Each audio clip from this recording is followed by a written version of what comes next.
अस्सलामुअलैकुम। आज की मेरी वीडियो का टॉपिक पहले वीडियो से थोड़ा सा हट के होगा। पहले मेरी वीडियो में आप हमेशा वीज़ा प्रोसेस, वीज़ा एप्लीकेशन के बारे में बात होती थी, लेकिन आज मैं आपके साथ अपनी लाइफ का सीक्रेट शेयर करना चाहती हूँ, जिसके थ्रू मेरी थोड़ी सी मुझे लगता है मेरी लाइफ में चेंज हुआ है। हर इंसान की लाइफ में परेशानियाँ होती हैं, तकलीफ़ होती है। वो ये सोचता है कि अब ये हमेशा के लिए इंसान की लाइफ में रहेंगे, क्योंकि वो फेज़ ऐसा होता है, ऐसे लगता है अब ये कभी भी चेंज नहीं होगा।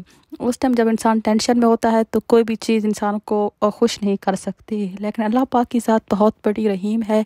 वो हमेशा इंसान के लिए अच्छा चाहती है, और जब इंसान के लिए अच्छा उस चीज़ को मिलने का टाइम बिल्कुल इंसान के लिए परफेक्ट होता है, तब भी अल्लाह पाक वो चीज़ उसको अता करते हैं।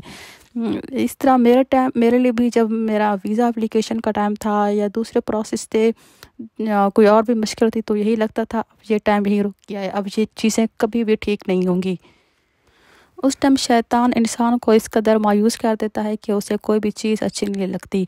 वो ये सोचता है कि अब हमारी लाइफ में यही टाइम हमेशा रहेगा और अब कभी कोई अच्छी चीज़ या कभी कोई खुशी नहीं मिलेगी।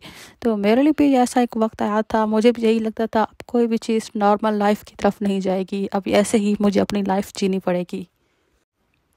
लेकिन वो होता है ना, जब अच्छा वक्त आता है तो फिर बुरा वक्त याद भी नहीं रहता। तो उस टाइम मेरे लिए भी कोई मुझे लगता था अब कभी अच्छा वक्त आएगा नहीं। लेकिन मेरी एक आदत बहुत ज़्यादा ही अच्छी थी, मैं हमेशा नमाज की पाबंदी करती थी। मतलब शुरू से ही मैंने नमाज हमेशा 5 वक्त पढ़ी है। बहुत ही कम ऐसा हुआ है कि मैंने नमाज छोड़ी हो, लेकिन वैसे मैं पूरा टाइम हमेशा नमाज ही पढ़ती थी। लेकिन मेरे अंदर एक ये भी अच्छी आदत, मतलब सॉरी बुरी आदत ये थी कि मैं फजर की नमाज़ के बाद सो जाती थी। नमाज़ पढ़ के सो जाना, मुझे लगता है ये भी एक मेरे नज़दीक मुझे बहुत ही ये आदत अपनी बुरी लग रही थी कि नमाज़ पढ़ के सो जाना वही इंसान के सबसे बड़ी, कहा जाता है कि उसकी इंसान की सबसे बड़ी बदबख्ती या कमबख्ती ऐसे कह सकते हैं। तो मैं भी ऐसा ही सो जाती थी। लेकिन फिर मैंने कुछ अर्सा पहले ही, जब मतलब वीज़ा लगने से पहले और इन सब टेंशन से पहले, तो फिर मैंने सुबह की नमाज के बाद ही सूरत यासीन को अपना मामूल बना लिया। कभी भी मैंने सूरत यासीन को नहीं छोड़ा। हर आए दिन मैंने सूरत यासीन लाजमी सुबह की नमाज के बाद पढ़ना शुरू कर दी। वैसे तो अल्लाह पाक की पूरी हर चीज़, अल्लाह पाक की कलाम पूरा का पूरा ही पाक है। इंसान कुछ भी अल्लाह पाक के नाम से पढ़े तो हमेशा ही कबूल होता है। लेकिन मुझे यही एक्सपीरियंस रहा है कि मैंने सूरत यासीन जब से पढ़ना शुरू की तो मेरी लाइफ में बहुत ज़्यादा ही चेंजेस आई।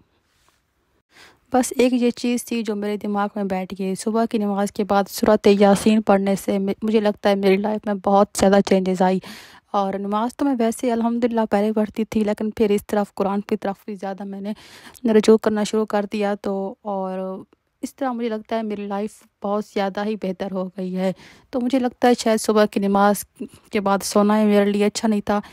जैसे मैंने सुबह की नमाज के बाद सोना छोड़ दिया, पहले कुरान पाक पढ़ के उसके बाद थोड़ी देर बंदा लेट सकता है, लेकिन मैंने फ़ौरन सोना जो था वो छोड़ दिया था। तो अल्हम्दुलिल्लाह इस नेक काम को करने के बाद ही अब माशाल्लाह से अब मेरी लाइफ बहुत ज़्यादा ही बेहतर हो गई है। काफ़ी सारी मेरी परेशानियाँ ऐसी जो ख़त्म हो गई हैं।